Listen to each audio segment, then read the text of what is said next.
Bismillahirrahmanirrahim. Materi SKI bab 6, mengetahui masa dewasa Nabi Muhammad SAW. Kita cari tahu bersama-sama yuk, apa saja yang terjadi semasa Nabi Muhammad dewasa. Menikah dengan Khadijah. Pada waktu berusia 25 tahun, Khadijah meminta Nabi Muhammad untuk membawa dagangannya ke Syam. Sejalan dengan usianya yang bertambah dewasa dan keinginan segera hidup mandiri, Nabi Muhammad menyetujui dan menyanggupi permintaan Khadijah yang ingin bekerja sama mendagangkan dagangannya ke Syam. Dan niat baik Khadijah dibantu oleh Maisyarah, seorang lelaki pembantu Khadijah. Nah, sejak awal pertemuan itu, awal dari kerjasama dengan Nabi Muhammad, Khadijah sudah tertarik melihat penampilan Nabi Muhammad. Ia berpenampilan sopan dan wajahnya tampan. Ditambah lagi saat perdagangan ke Syam bersama Maisyarah menceritakan kepada Khadijah bahwa Nabi Muhammad sangat ramah dengan pembeli, sangat jujur saat berjualan.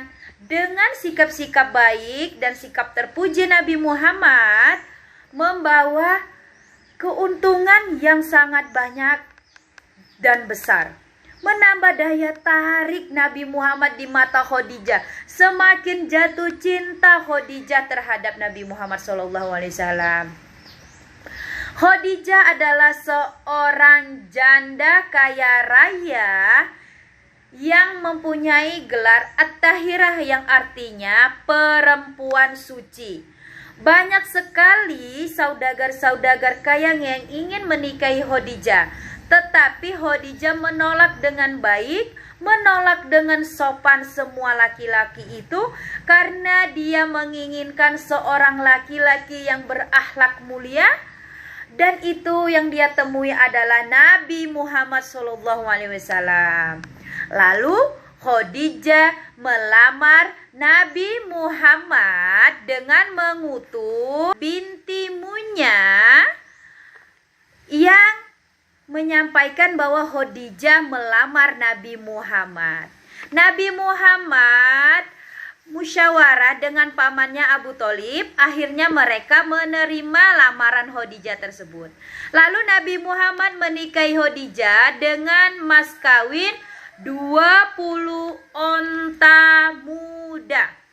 Nah, dari hasil pernikahan itu mereka dikaruniai 6 orang anak, 2 laki-laki dan 4 perempuan.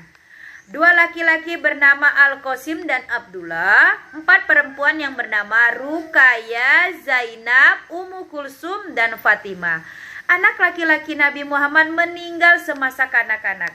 Dan akhirnya Nabi Muhammad mengangkat seorang budak Khadijah yang bernama Zaid bin Harisa. Nah, walaupun selisih usia yang sangat jauh, namun Nabi Muhammad dan Khadijah hidup bahagia. Ada teladan Nabi Muhammad. Selanjutnya teladan Nabi Muhammad dalam keluarga. Khadijah merupakan teman dalam berbagi suka dan duka dengan Nabi Muhammad. Khadijah memberikan bantuan yang sangat besar dalam tugas kenabian Nabi Muhammad. Khadijah juga menggunakan seluruh harta bendanya untuk kepentingan berdakwah Nabi Muhammad. Tujuan orang berkeluarga, berumah tangga, menikah adalah mewujudkan keluarga yang sakinah atau keluarga yang berbahagia. Dalam usaha mencapai tujuan itu, Nabi Muhammad memberikan teladan kepada kita semua, yaitu setiap masalah dalam keluarga harus diselesaikan oleh semua anggota keluarga.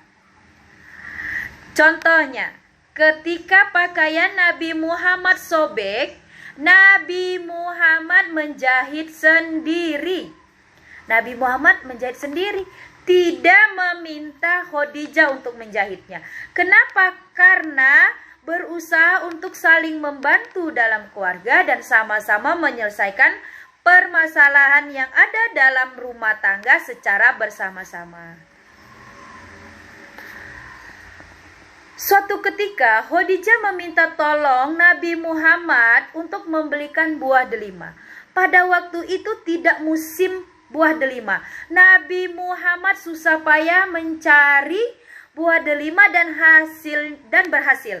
Membelinya pun sangat mahal. Nabi Muhammad bergegas pulang. Di tengah perjalanan, Nabi Muhammad bertemu dengan seorang laki-laki yang sedang terlihat sedih dan kebingungan.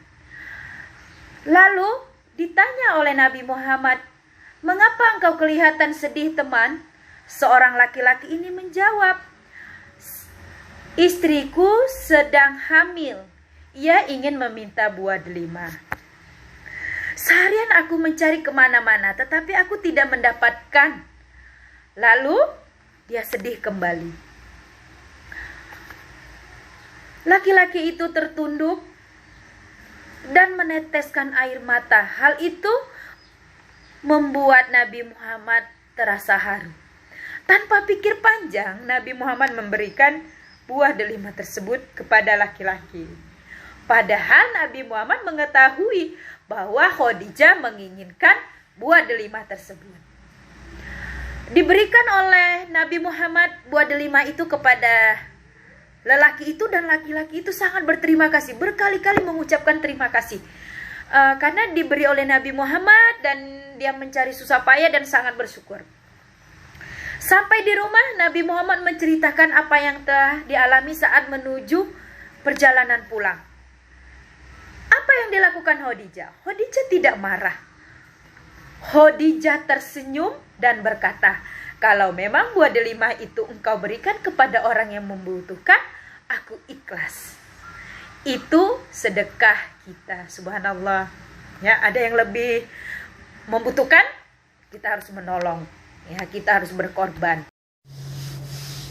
Kebijaksanaan Nabi Muhammad menjadi tauladan dalam masyarakat.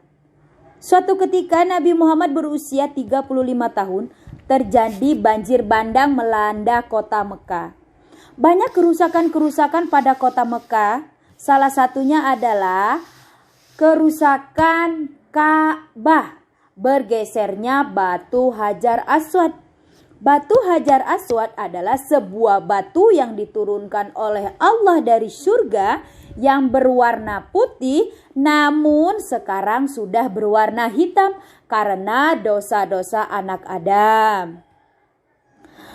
Karena bangunan Ka'bah rusak, maka para pembesar Quraisy, bangsawan Quraisy sepakat untuk memperbaikinya, dan yang menjadi arsiteknya adalah orang Romawi yang bernama Bakum.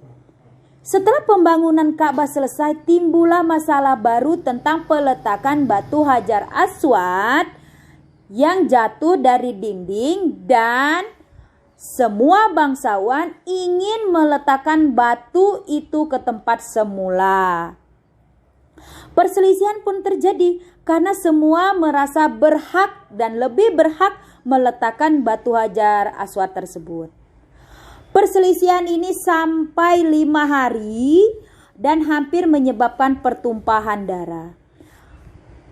Tokoh pembesar Quraisy yang bernama Abu Umayyah bin Mughirah al-Makhzumi memberikan saran kepada bangsawan Quraisy agar menyerahkan keputusan kepada orang yang pertama kali lewat pintu masjid dan ditunjuk menjadi hakim. Bangsawan Quraisy pun setuju dengan saran yang diberikan Abu Umayyah. Dengan izin Allah, orang yang pertama kali lewat pintu masjid adalah Nabi Muhammad SAW. Orang-orang Quraisy pun menerima dengan ridho, dengan ikhlas sebagai hakim dalam memutuskan permasalahan tersebut. Melihat kondisi yang demikian, Nabi Muhammad pun memberikan solusi.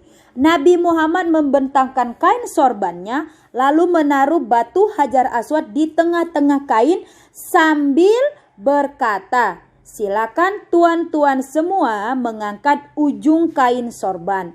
Mereka pun segera melakukan apa yang diperintahkan oleh Nabi Muhammad. Mereka mengangkat kain sorban yang berisi batu Hajar Aswad ke atas, dan barulah Nabi Muhammad menaruh atau meletakkan kembali batu Hajar Aswad pada posisi semula. Para bangsawan sangat gembira karena mereka semua berperan mengembalikan batu Hajar Aswad tanpa ada pertentangan perkelahian. Semua itu berkat jasa dan pemikiran cemerlang Nabi Muhammad SAW. Dan semenjak itu Nabi Muhammad terkenal dan dikenal sebagai sosok pribadi yang jujur, ramah, dan bijaksana dalam menyelesaikan masalah.